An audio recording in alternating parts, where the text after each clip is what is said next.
Hello, welcome to Don't Memorize Math.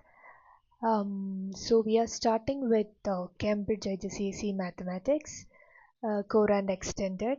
So we'll be using this textbook as you can see on the screen. And yeah, today we are starting with algebra.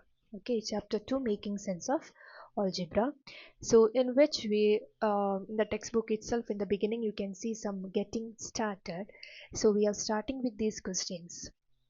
So first question, how do you write each of this using algebra? Choose A, B or C. So what is A times A? A times A is same as A square. So the correct option is C. Then the next one, P multiplied by 5. So first we are multiplying P by 5. So what is P times 5? Or 5 times P is same as 5P and then added to 3. This 5p we have to add with 3. So the correct option is option A, 5p plus 3. The next question, x cubed and then multiplied by 3. So first we need to cube x. So we'll cube x and then multiplied by 3. So multiplied by 3 means multiplied by 3. So we'll get 3x cube.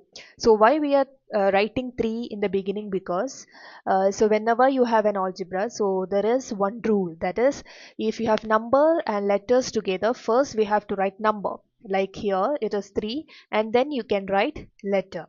Okay, so first write the number then letter. If it is not also, no problem, the meaning is same, but this is the basic thing.